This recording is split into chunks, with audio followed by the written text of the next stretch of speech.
Nous avons toutes et tous été confrontés à cette forme de conflit intérieur.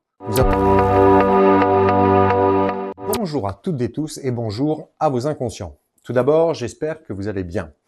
Prêt pour votre dose de cache psychanalyse, alors c'est parti, on ouvre bien ses oreilles et votre inconscient fera le reste ou pas, évidemment.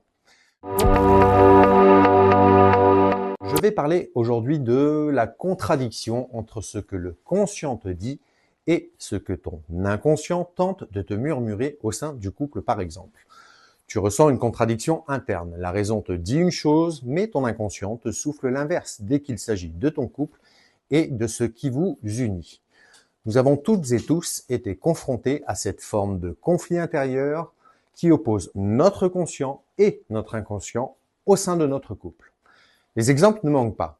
Je vous ai déjà arrivé de dire « je t'aime » tout en ressentant un poids dans la poitrine. C'est le point de départ d'un combat invisible. La contradiction entre votre conscient qui gère la façade du couple, la façade sociale, et votre inconscient qui porte votre vérité brute intérieure. Dans le couple, ce conflit est un moteur silencieux qui peut soit nous protéger, soit nous détruire. Se persuader, se convaincre que nous sommes à la bonne place et dans la bonne posture au sein de ce même couple peuvent avoir une résonance particulière pour chacune et chacun d'entre nous. Nous vivons aux côtés de l'autre sans jamais, parfois, s'attarder sur ces quelques discordances que nous ressentons, mais que nous ne savons pas nommer. Notre faculté à répondre à un idéal, l'idéal du couple, par peur de ne plus être aimé ou par peur d'être abandonné, nous maintient dans un monde illusoire où l'amour semble demeurer, je dis bien semble demeurer, le seul lien et fondement de la relation qui peut tout surmonter. Nous avons tous ce besoin vital de cohérence. Pour maintenir l'équilibre du couple, notre conscient fabrique une narration sécurisante. On se convainc que l'on est à la bonne place. Pourquoi ? Par peur de l'abandon. On préfère un mensonge partagé plutôt qu'une solitude lucide. Pour l'idéal, on répond à une image sociale ou familiale de la réussite amoureuse. Dans ce monde féerique, l'amour est utilisé comme un bouclier pour ne pas regarder les fissures de son propre socle. Pourtant, car oui, il y a un pourtant, une partie de nous refuse de voir l'évidence. Cela se niche dans l'inconscient. Et oui, l'inconscient, lui, ne sait pas mentir. Nous refoulons tout ce que nous ne voulons pas entendre de notre propre discours, désir, pensée, point de vue. C'est à la fois le censeur de pulsions qui proviennent directement de ce fameux safredien, mais sert aussi de régulateur, de protecteur d'un état psychique qui absorbe ce que nous ne voulons pas voir de la relation qui peut être en péril en fin de vie. Vous l'avez compris, l'inconscient est donc à la fois une forme de censeur, en ce sens qu'il étouffe nos désirs et non-dits qui ne collent pas, ou que nous ne communiquons pas au sein du couple. Besoin d'indépendance, peur de l'engagement, ou bien ne vouloir que la meilleure partie ou moment partagé que l'autre nous propose, ou bien encore d'autres horizons.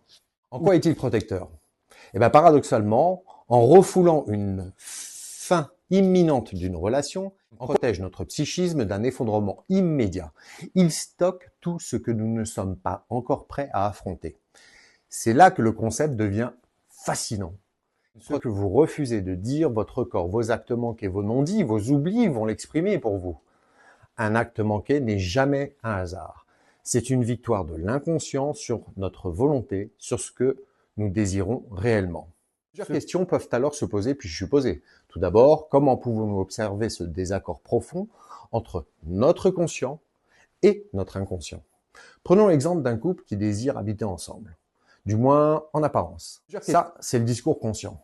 Les deux sont parties prenantes dans cette décision.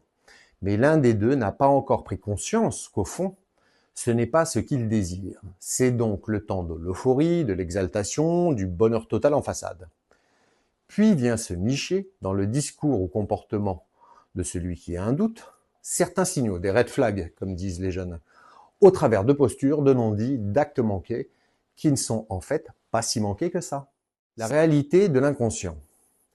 L'un des deux oublie systématiquement de remplir les dossiers ou omet d'en parler à son cercle intime, parents, meilleurs amis, frères et sœurs ou bien encore ses propres enfants. Ne pas inclure ses proches dans ce projet, ce n'est pas de la discrétion, c'est une stratégie d'évitement. C'est laisser une porte de sortie ouverte parce qu'au fond, l'engagement fait peur ou ne semble plus juste. Place au signal d'alarme. On observe alors une distanciation progressive. Le désir s'émousse, l'impatience disparaît pour laisser place à une forme de passivité. On ne parle plus de l'après du vivre ensemble, on subit le pendant.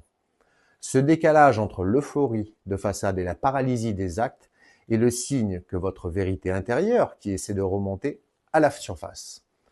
L'on veut se convaincre que notre désir est identique à l'autre alors même que nous désirons l'inverse. Et je vous l'ai dit, à trop vouloir refouler dans l'inconscient, ce que l'on ne désire pas, lui ne m'entend pas, il va tout mettre en place pour s'exprimer, se dévoiler, jusqu'à venir à bout de la relation au travers des peurs, des angoisses du sujet. Dans ce cas d'exemple, la peur et les angoisses peuvent avoir eu raison de la relation qui s'est achevée par un no happy end. En guise de conclusion, voici ce que je te propose. Le but n'est pas de juger ses comportements, mais de les décoder. Écouter son inconscient, ce n'est pas forcément acter une rupture dans ce cas-là. C'est commencer à être honnête avec soi-même. Car tant que le conscient et l'inconscient hurlent deux directions opposées, le couple ne peut pas avancer. Il ne fait que stagner dans une attente qui finit par s'épuiser. S'épuiser jusqu'à saboter la relation et y mettre un terme. Il est nécessaire de porter une attention particulière dans ce que nous ressentons au sein du couple et de pouvoir communiquer. Exprimer ses peurs, ses angoisses, ses refus à l'autre ne vont pas acter un jugement ou la fin du couple, mais bien renforcer, cimenter même le couple dans la communication. À toutes et tous, je vous remercie pour votre attention sur ce sujet. Je vous rappelle que cet espace est ouvert à toutes et tous, alors échangeons dans le respect de nos vies et réflexions respectives. Je vous dis au revoir et au revoir à vous savez qui, à vos passionnants inconscients.